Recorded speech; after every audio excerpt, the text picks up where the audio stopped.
किसी group capital G का कोई उपग्रुप एन जी का विशिष्ट उपग्रुप कहलाता है, विशिष्ट उपग्रुप कहलाता है यदि एन जी बराबर G N for all G belongs to capital G. क्या मतलब हुआ इसका? इसको तो हम क्या कहते हैं? इसको हम कहते हैं सहसमुच्च। कौन सा? दायां सहसमुच्च, राइट कोसेट। और ये क्या है? Left coset. यदि एन कोई उपग्रुप है, उपग्रुप तो पहले से है ही, वो सब ग्रुप तो है ही, उसके साथ साथ उसका राइट कोसेट और लेफ्ट कोसेट बराबर हैं हर एक अवयव के लिए। जी में से कोई भी आपने अवयव लिया, एक्स या स्मॉल जी, उसके लिए यदि आपने उसका राइट और लेफ्ट कोसेट जो आपने उसके बनाए, दायां सहसमुच्च और बायां सहसमुच्च, वो कैसे आ गए? समान आ गए। तो ऐसे उपग्रुप को हम क्या कहेंगे? विशिष्ट उपग्रुप कहेंगे। साथ साथ इसकी एक और परिभाषा है, और किसी ग्रुप कैपिटल जी का कोई उपग्रुप कैपिटल एन विशिष्ट उपग्रुप कहलाता है, विशिष्ट उपग्रुप कहलाता है, विशिष्ट उपग्रुप कहलाता है यदि प्रत्येक G belongs to capital G तथा X belongs to capital N के लिए G X G inverse capital N का अवयव हो जाए। जी एक्स जी इनवर्स क्या हो जाए? कैपिटल एन का अवयव हो जाए। इस कंडीशन को जो फॉलो करेगा उस उपग्रुप को हम क्या कहेंगे? विशिष्ट उपग्रुप कहेंगे। ठीक है?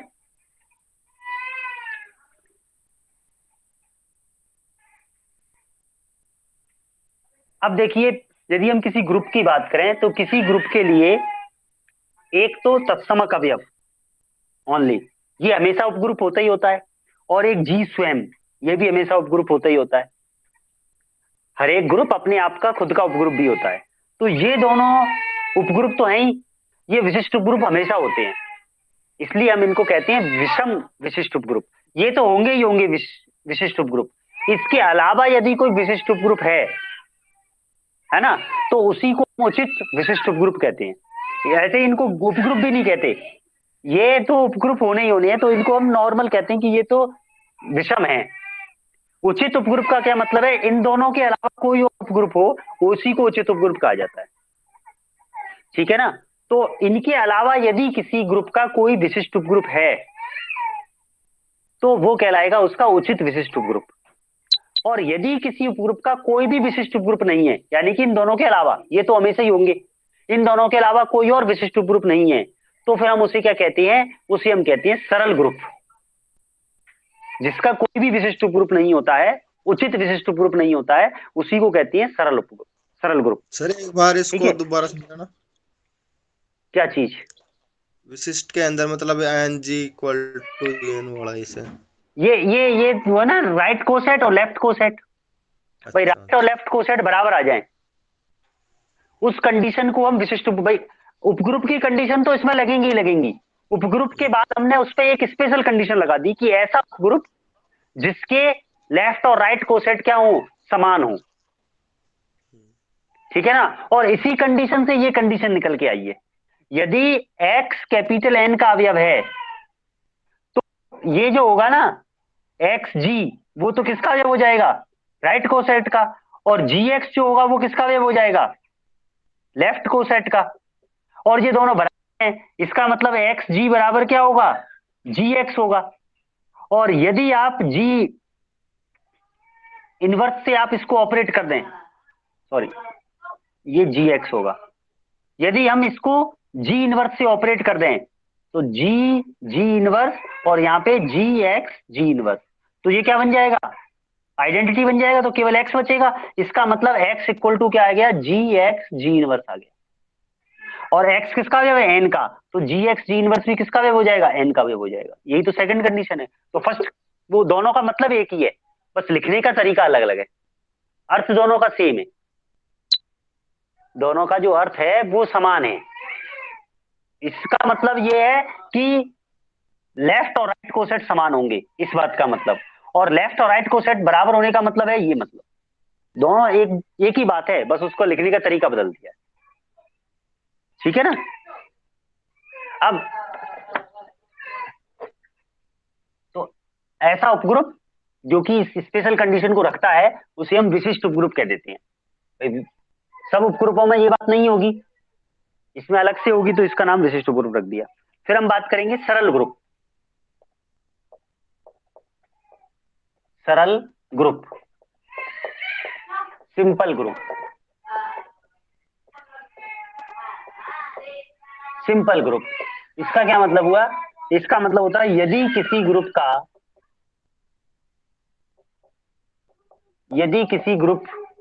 का कोई भी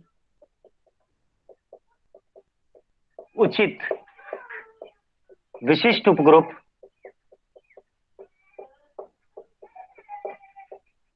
उचित का मतलब ना तो वो ई होगा और ना ही वो जी स्वयं होगा, के अतिरिक्त, ये तो हमेशा बनाएंगे ही बनाएंगे विशिष्ट, इनके अतिरिक्त कोई भी उचित विशिष्ट उपग्रुप विद्यमान ना हो, विद्यमान ना हो तो वह ग्रुप सरल ग्रुप कहलाता है। सरल ग्रुप कहलाता है।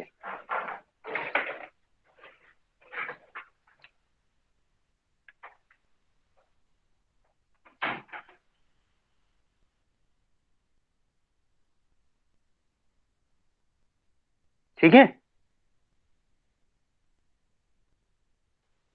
सर ग्रुप के अंदर तो ग्रुप के पूरे वो होते हैं ना अवयव। ग्रुप के पूरे अवयव नहीं होते, ग्रुप के पूरे अवयव हो जाएंगे तो फिर उपग्रुप क्यों कहेंगे उसे। ग्रुप की सारी प्रॉपर्टीज होती हैं, अवयव तो कम होंगे। मतलब मान लो ग्रुप के अंदर 5 अवयव हैं, उसमें 3 अवयव हैं, हाँ तो मतलब हाँ, उससे। तो उपग्रुप हाँ में तो कम होंगे ना। हाँ, हाँ पर कम होंगे। प्रॉपर्टी उसकी सारी होंगी, प्रॉपर्टी सब होंगी। गुणधर्म तो पूरे पूरे होंगे ना, जो ग्रुप के गुणधर्म होते हैं वही उपग्रुप में सर होंगे। यहाँ पे फिर जी के अतिरिक्त क्यों लिखे फिर? मतलब इसका मतलब हर एक ग्रुप का दो ग्रुप तो होने ही होने हैं, हर एक ग्रुप के, हर एक ग्रुप स्वयं का उपग्रुप होता ही होता है। जी खुद भी उपग्रुप है खुद का। क्यों, क्योंकि हम जानते हैं कि every set is subset of itself, ये खुद का सबसेट है ना, तो ये उपग्रुप भी हो गया खुद ही का। तो सर आपने अभी इसमें बोला अवयव कि बराबर। उपग्रुप के अंदर ग्रुप के पूरे सदस्य नहीं हो सकते। उसको हम कहते हैं उचित उपग्रुप, जिसमें पूरे सदस्य ना हो। यदि पूरे सदस्य हो तब भी वो उपग्रुप तो कहलाएगा, पर वो उचित उपग्रुप नहीं कहलाएगा। वो तो एक ही कंडीशन है, ऐसा तो एक ही उपग्रुप होगा वो स्वयं, ऐसा तो एक ही उपग्रुप होगा। और ऐसे ही तत्समक अवयव अकेला, यदि अकेले तत्समक अवयव को लिया जाए तो ये भी हमेशा उपग्रुप बनाएगा, इसमें एक अवयव हुआ, तो इसको भी हम उचित उपग्रुप नहीं कहते। अब इसमें तो अवयव कम है ना, क्यों नहीं कहते उनको उचित, क्योंकि ये हमेशा ही उपग्रुप बनेंगे, कोई भी ग्रुप हो उसके लिए दोनों कंडीशन तो हमेशा उपग्रुप कहलाएंगी कहलाएंगी। इसलिए है तो सही है उपग्रुप, पर हम कह रहे हैं कि ये उचित उपग्रुप नहीं है, इनको हम विषम उपग्रुप कहते हैं, क्योंकि ये तो होने ही होने हैं, इनको चेक करने की जरूरत नहीं है। इसलिए भाई कोई कंडीशन ऐसी है ना कि ये तो सर्वदा सत्य है, हमेशा ऑलवेज ट्रू, वो वाली बात है, ये तो ऑलवेज ट्रू है। कोई भी ग्रुप होगा जी, तो जी स्वयं उसका उपग्रुप होगा ही होगा। अब इसमें कोई बात ही नहीं है, वो तो पता ही है, क्योंकि हर समुच्चय अपने आप का उपसमुच्चय भी होता है, तो वो उपग्रुप भी हो गया। ऐसे ही अकेला तत्समक अवयव, ये भी हमेशा उपग्रुप होगा एक ही अवयव के लिए, तो इनमें चेक करने के लिए कुछ है नहीं, तो इसलिए हम इसको विषम उपग्रुप कह देते हैं। इसके अलावा यदि कोई उपग्रुप होगा तो उसे हम कहेंगे उचित उपग्रुप। तो वही तो कह रहे हैं कि विशिष्ट जो उपग्रुप है वो उचित विशिष्ट उपग्रुप ना हो, ये तो हमेशा होने ही होने हैं, इनके मतलब अलावा कोई और ना हो। विशिष्ट उपग्रुप के अंदर जी के पूरे अवयव नहीं होंगे क्या? है। विशिष्ट उपग्रुप होगा ना, उसके अंदर जी के हम्म। अवयव, उसके अंदर जीव के अवयव नहीं होंगे? एक मिनट में, ये ऐसे बात समझो तुमको, मैं एग्जाम्पल से समझाता हूँ। देखिए, एक एग्जाम्पल है हमारे पास जी का, 1 - 1 -आयोटा, ये ग्रुप होता है मल्टीप्लाई के लिए। इसके उपग्रुप की बात करें, इसके उपग्रुप क्या क्या होते हैं? यदि इसके उपग्रुप लिखें जी, स्वयं इसका एक उपग्रुप होता है, और एक उपग्रुप इसका ये होता है। इसके अलावा इसके उपग्रुप क्या होती हैं? एक इसका उपग्रुप होता है 1 - 1। ठीक है, ये 3 इसके उपग्रुप हैं। इसके अलावा इसका चौथा कोई उपग्रुप नहीं होता। तो इन दोनों को तो हम क्या कहते हैं? विषम उपग्रुप। ये तो हमेशा ही होनी है, कोई भी होता। और ये क्या कहलाता है? उचित उपग्रुप। अब ये उचित उपग्रुप जो है, ये ये विशिष्ट उपग्रुप हो जाए तो हम कहेंगे कि ग्रुप जो है वो सरल ग्रुप नहीं है। यदि ये उचित उपग्रुप तो है, परंतु ये विशिष्ट उपग्रुप ना हो, तो हम क्या कहेंगे? इसका कोई भी उचित विशिष्ट उपग्रुप नहीं है। ये तो विषम उपग्रुप होती हैं, और ये हमेशा विशिष्ट भी होती हैं। ये विशिष्ट उपग्रुप होंगे ही होंगे, ये तो हमेशा।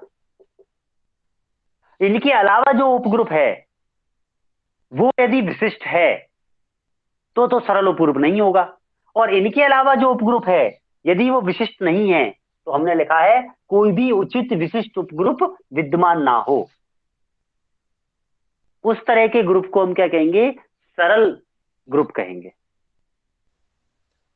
अच्छा, उचित ग्रुप। हाँ, तो ये जो आपने बनाया ना एग्जाम्पल, ये उचित उपग्रुप हाँ है, हाँ। और ये विशिष्ट भी होता है। ये हम्म। क्या होता है? अगर विशिष्ट भी होता है। अगर ये विद्यमान उसमें नहीं होगा तो ये सरल ग्रुप हो जाएगा। हाँ, यदि, हाँ, विशिष्ट उपग्रुप, उचित विशिष्ट उपग्रुप ना होगा उसका, तो फिर वो क्या हो जाएगा? सरल उपग्रुप हो जाएगा, सरल ग्रुप हो जाएगा। ठीक है सर। अब देखो कैसे। अब मैं, आपने एक कैले प्रमेय की थी ना, कैले प्रमेय, कैले प्रमेय याद है? कैले प्रमेय यस थी। सर। कैले प्रमेय क्या थी? बताओ जरा स्टेटमेंट पढ़ के कैले प्रमेय का। परिमित ग्रुप ग्रुप किसी क्रमजय ग्रुप के तुल्यकारी होता है। हाँ, ये तो कैले प्रमेय थी। और एक थ्योरम और थी, निकालता हूँ।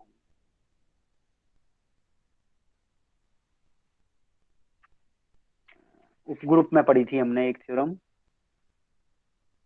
उपग्रुप के लिए एक थ्योरम थी कि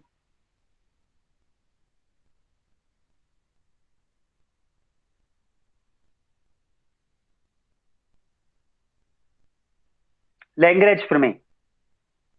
एक हमने लैग्रेंज प्रमेय पढ़ी थी। लैग्रेंज प्रमेय क्या कहती है कि किसी ग्रुप का जो उपग्रुप होता है ना, उपग्रुप की जो कोटि होगी वो ग्रुप की कोटि की भाजक होगी। उपग्रुप की जो कोटि होगी वो क्या होगी? ग्रुप की कोटि की भाजक होगी। जैसे यदि किसी ग्रुप का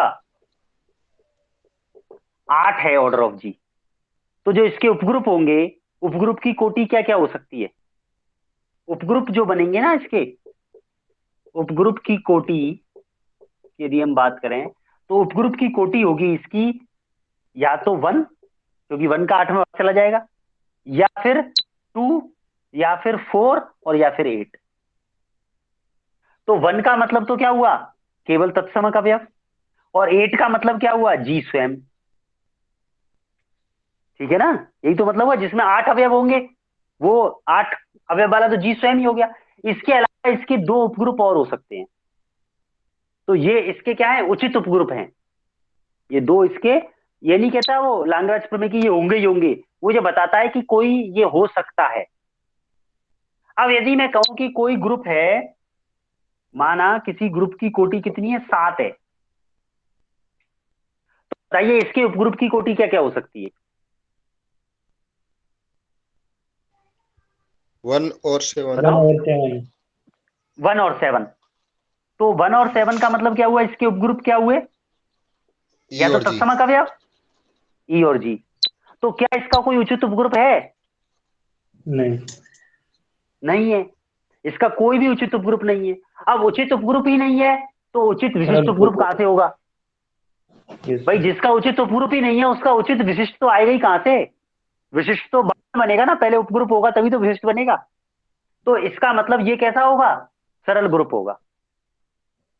अब 7 कैसी संख्या है? अभाज्य संख्या। तो और ऐसा कोई भी ग्रुप जिसकी कोटि अभाज्य संख्या है उसका उचित उपग्रुप ही नहीं होगा कोई भी, क्योंकि अभाज्य संख्या में तो भाग केवल 1 का जाएगा, उसका स्वयं का जाएगा। तो उसका कोई भी उचित उपग्रुप होगा ही नहीं। तो वो हमेशा और हमेशा क्या बनेगा? सरल उपग्रुप बनाएगा। आगे सरल उपग्रुप की बात समझ में? तो आप लिख लीजिए मतलब इसमें जिसका एग्जाम्पल में। सर जिसका ग्रुपांक अभाज्य होगा वो हमेशा सरल ग्रुप होगा। हाँ, वो हमेशा सरल ग्रुप होगा, क्योंकि उसका उचित उपग्रुप ही नहीं होगा, तो विशिष्ट भी नहीं होगा, है ना? तो चाहो तो एग्जाम्पल लिख लो। अभाज्य ग्रुपांक,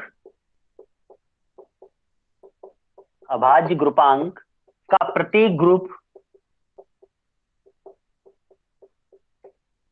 सरल ग्रुप होता है।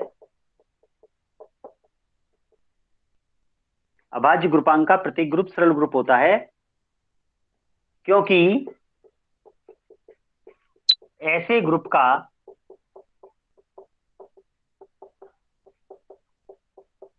कोई भी उचित उपग्रुप नहीं होता।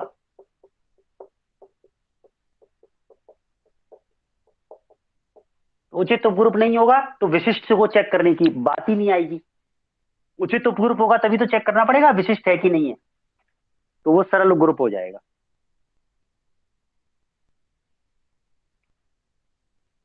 और ये तो एग्जाम्पल नंबर 1। दूसरा एग्जाम्पल लिख लो।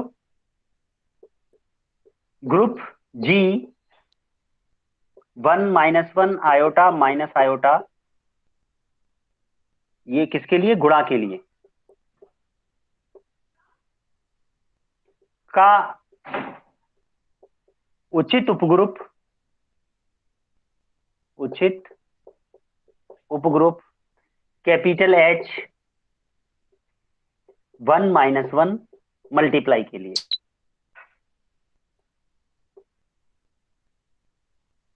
एक विशिष्ट उपग्रुप होता है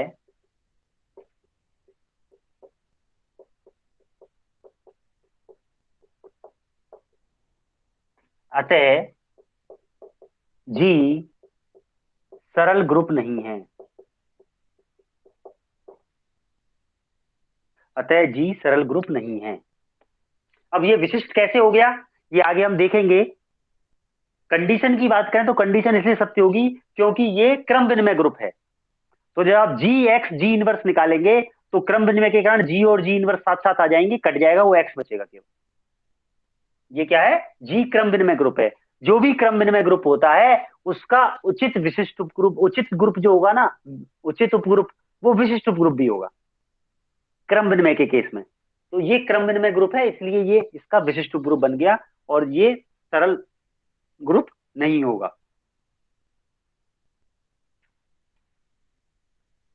ठीक है। अब एक छोटी सी परिभाषा और है इसके साथ साथ।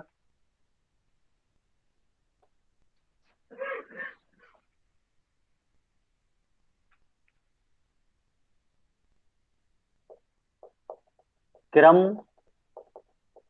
विनिमय ग्रुप, क्रम विनिमय उपग्रुप,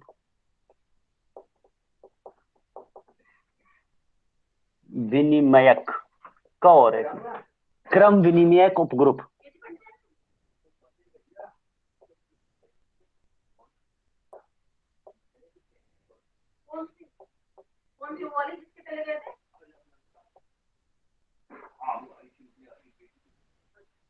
कम्यूटेटर सब ग्रुप।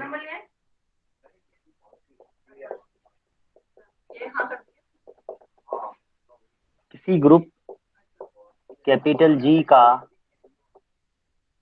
कोई उपग्रुप जी डैश जी का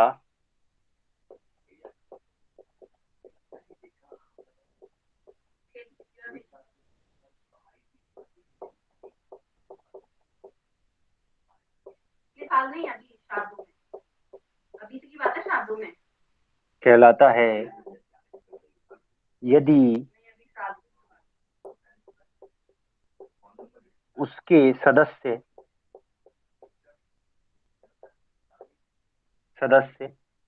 अवयवों के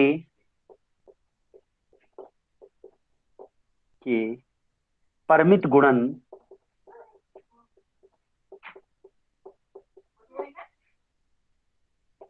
ए B A inverse B inverse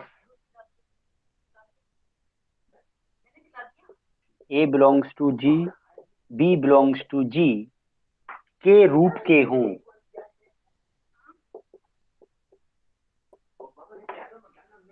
अर्थात A B A inverse B inverse belongs to G dash for all A B belongs to ji.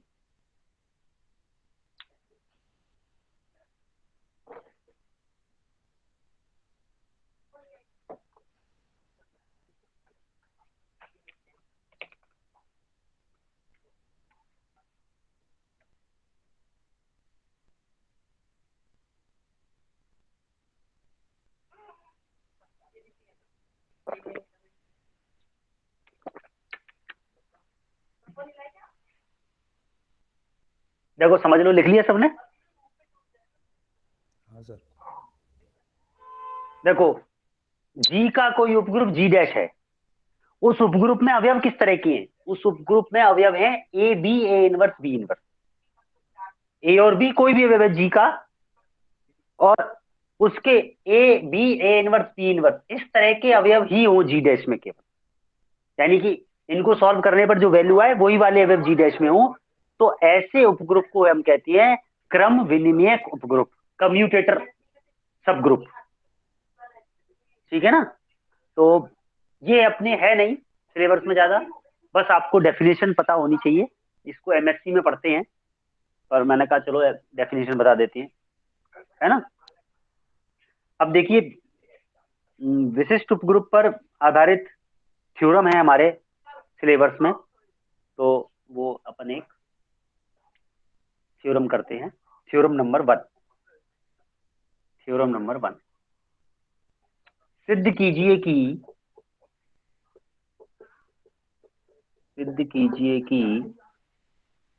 Group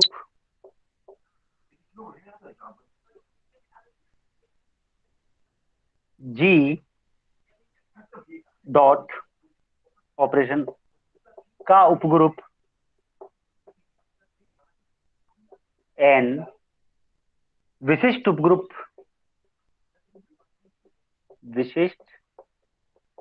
उपग्रुप होगा यदि और केवल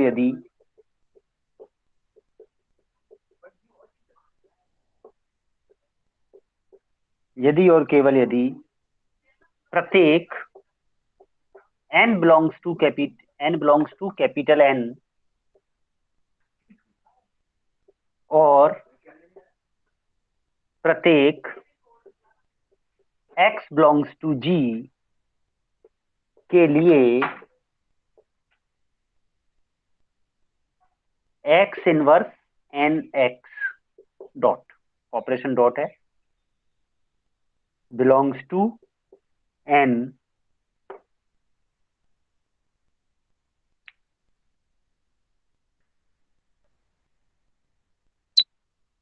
ठीक है ना?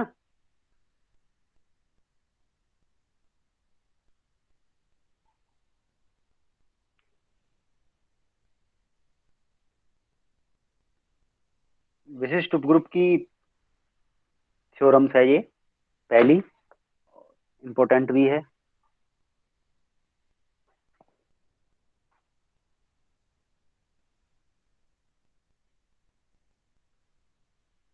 लिख लिया थ्योरम का स्टेटमेंट? नहीं सर।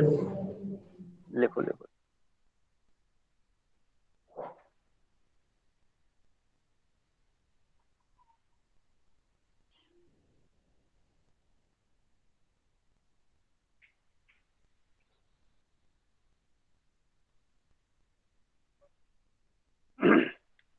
हाँ सर। देखिए, यदि और केवल यदि वाली थ्योरम है तो आपको पहले क्या करना पड़ेगा, विशिष्ट उपग्रुप मान के चलेंगे और प्रूव कर देंगे ये कंडीशन सत्य है। ठीक है, और फिर इस कंडीशन को सत्य मान के चलेंगे और प्रूव कर देंगे विशिष्ट उपग्रुप है। तो विशिष्ट उपग्रुप का मतलब क्या है, left coset equal to right coset, उसको मान के चलेंगे, इसको प्रूफ करेंगे। ठीक है, यस सर।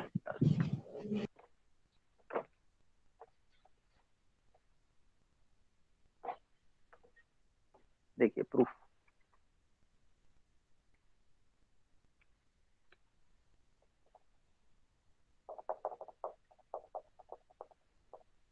प्रतिबंधों की आवश्यकता।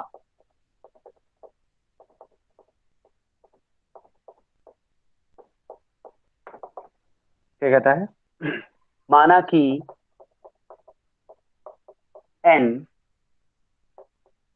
ग्रुप कैपिटल जी का विशिष्ट उपग्रुप है, विशिष्ट उपग्रुप है,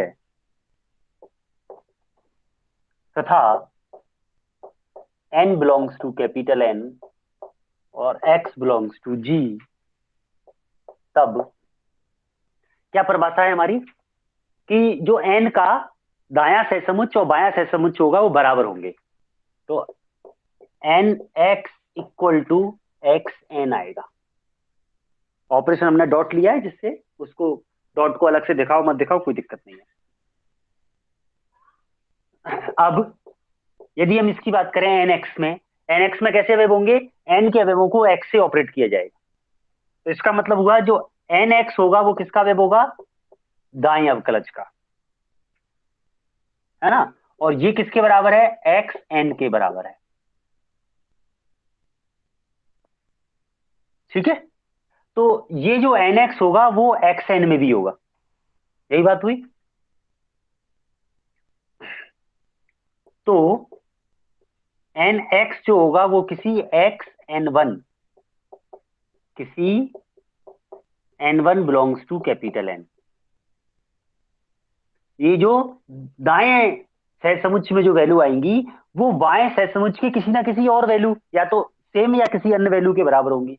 यानी एन एक्स जो है वो एक्स एन वन के बराबर हो गया। जरूर थोड़ी है कि वो एन कोई और दूसरा अवयव एन वन, जैसे एन एम एन का अवयव था तो एन वन भी एन का अवयव है। तो ये जो है वो इस अवयव के समान हो जाए, हो सकता है ऐसा। अब हम क्या करें, यदि हम दोनों तरफ एक्स इनवर्स से ऑपरेट कर दें तो यहां क्या आ जाएगा, एक्स इनवर्स एन एक्स, उधर क्या जाएगा X inverse X N one. और इसको यदि हम सॉल्व करें तो X inverse N X equal to क्या आ जाएगा, एन वन आ जाएगा। ये तत्समक बन गया। और एन वन किसका अवयव है, कैपिटल एन का। इसका मतलब ये हुआ एक्स इनवर्स एन एक्स किसका अवयव हुआ, कैपिटल एन का। तो विशिष्ट उपग्रुप हम मान के चले और उससे हमने सिद्ध कर दिया कि ये एक्स इनवर्स एन एक्स किसका अवयव होगा, कैपिटल एन का अवयव होगा। यही बात हमें सिद्ध करनी थी। ठीक है ना, तो ये बात यहां पर सिद्ध हो गई। विशिष्ट उपग्रुप मान के चले, इनको बराबर कर दिया आपने। एन एक्स जो अवयव होगा वो इसका अवयव होगा, एक्स को राइट साइड में ऑपरेट कर रहे हैं और ये बराबर है।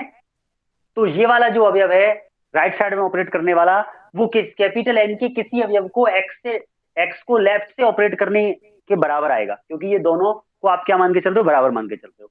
तो इसको आपने इसके बराबर कर दिया और एक्स इनवर्स से दोनों तरफ ऑपरेट कर दिया, तो ये एन वन आ गया। एन वन कैपिटल एन का अवयव है, तो एन वन की वैल्यू ये होगी तो एन वन यानी कि एक्स इनवर्स एन एक्स भी कैपिटल एन का अवयव होगा। तो ये बात हमारी सिद्ध हो गई। अब हम बात करें प्रतिबंधों की पर्याप्तता।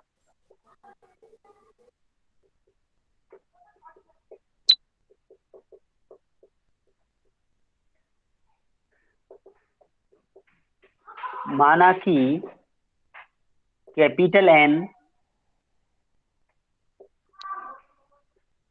ग्रुप कैपिटल जी का उपग्रुप इस प्रकार है कि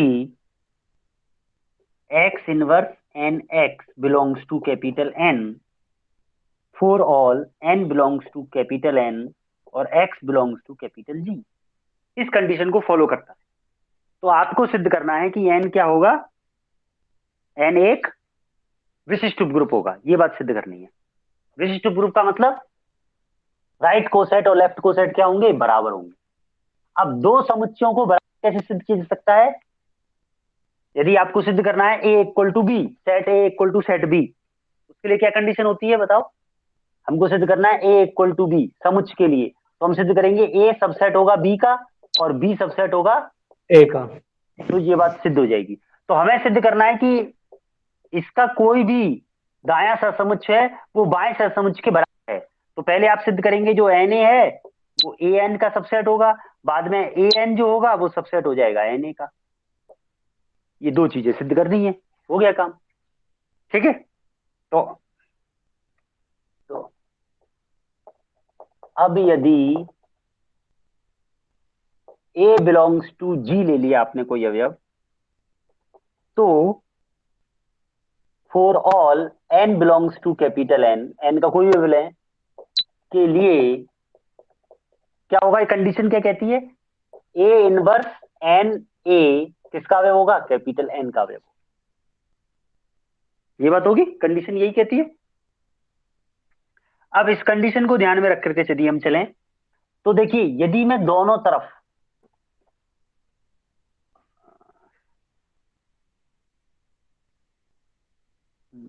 ये तो होगा, आगे चलें, चूंकि एन ए टाइप का जो अवयव होगा वो किसमें होगा, दाएं सहसमुच्चय में होगा, एन ए ये इसका अवयव होगा। तो यहां से हम लिख सकते हैं कि एन ए को हम क्या लिख सकते हैं, इसको हम लिख सकते हैं A inverse into N A, क्योंकि ए इनवर्स तो तत्समक आता है। और इस बात को हम लिख सकते हैं, ए को अलग कर लिया, ए इनवर्स एन ए।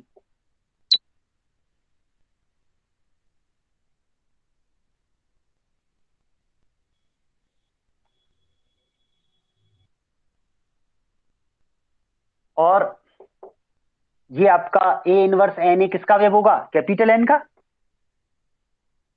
तो आपने लिखा ए एन वन माना A inverse N A equal to N one जो है वो कैपिटल एन का अवयव है। ये सब बता दें। देखिए ऐसा करने से क्या बात सिद्ध हो गई,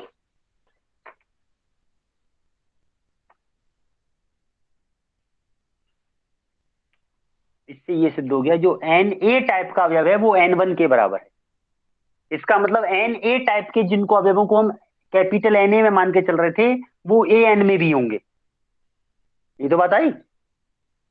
तो हम यहां से क्या लिख सकते हैं, सर एक बार इसलिए दोबारा बताना, ए एक इनवर्स मिनट कैसे बता, किया था? ए इनवर्स का मतलब तत्समक होगा ना, तो तत्समक से ऑपरेट करने से कोई फर्क ही नहीं पड़ता। हाँ देखो सर। आपको ये सिद्ध करना था एन ए सबसेट है ए एन का, उल्टा सोचेंगे तो याद जल्दी रहेगा भाई, इसीलिए मैंने पहले लिखा था कि आपको यदि ये सिद्ध करना है ना N A equal to A N, तो आपको पहले सिद्ध करना होगा एन ए सबसेट है ए एन का। अब ये बात सिद्ध करनी है मुझे, ठीक है, और फिर दूसरी वाली भी सिद्ध करूंगा। एक कर लिया दूसरी ऑटोमेटिक हो जाएगी, दोनों सेम है। अब इस बात को कैसे सिद्ध कर सकता हूं, मैं इसका एक अवयव लेके चलूं, इसका अवयव किस टाइप का होगा, एन ए टाइप का होगा, और वो अवयव किस टाइप का आ जाए, वो अवयव ए एन वन टाइप का बन जाए, जहां पर एन वन किसकी वैल्यू होगी, कैपिटल एन की। तो ये इसमें आ जाएगा कि नहीं आ जाएगा ऑटोमेटिक। तो वही काम मैंने किया, एन ए मैंने इसका एक अवयव ले लिया और एन ए को मैंने लिखा ए इनवर्स से ऑपरेट कर दिया। ए इनवर्स का मतलब तत्समक, चाहो तो लिख लो, ए इनवर्स क्या होगा, तत्समक होगा। तो तत्समक से ऑपरेट करने पर कोई फर्क ही नहीं पड़ता किसी भी अवयव को, तो ये एन ही रहेगा। अब आपने ए को अलग कर दिया, इन सबको इसके साथ ले गए, ए इनवर्स एन ए, और A inverse N A capital N का अवयव है, उसको आपने एन वन मान लिया है, होगा तो कैपिटल एन में ही, तो ए एन वन आ गया। ए एन वन किस में होगा, ए एन वन तो ए एन में होगा। इसका मतलब जो एन ए आपने अवयव माना था कैपिटल एन ए का, वो ए एन में आ गया, यानी कि इसका क्या हो गया, सबसेट हो गया। ऐसे ही आप उल्टा कर लो, पुनः माना ए एन, किसका अवयव मान लें आप? ए कैपिटल एन, ठीक है ना। तब अब इसको भी ऐसे ही लिख दीजिए। ए एन को आप क्या लिख सकते हैं, नहीं ए एन नहीं, ए एन में तो गड़बड़ होगी, इसको थोड़ा सा चेंज करना पड़ेगा। इसको ऐसे लिखिए, B equal to A inverse, क्योंकि हमको ए इनवर्स लाना है लेफ्ट में, ए इनवर्स इधर लाना है, तो B equal to A inverse मान लिया आपने, तथा बी इनवर्स एन बी जो होगा वो कैपिटल एन का अवयव होगा। इस तरह का कोई भी अवयव बनता है वो कैपिटल एन में होता है। तो अब यदि हम बात करें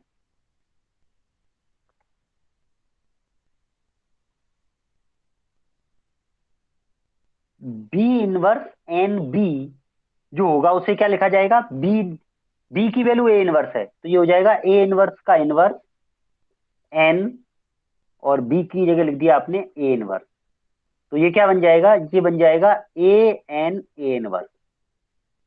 और ये B inverse N B capital N का अवयव है, तो ए इनवर्स एन बी किसका अवयव होगा, कैपिटल एन का अवयव होगा। उल्टा अब आप लिख सकते हो, अब ए एन आपने ए कैपिटल एन का अवयव ले लिया, ठीक है, और इसको क्या लिख दोगे, अब जैसे आपने ऊपर किया वैसे ही होगा, केवल ये चीज इंट्रोड्यूस एक्स्ट्रा करनी पड़ी, बाकी सब सेम एज इट इज रहेगा।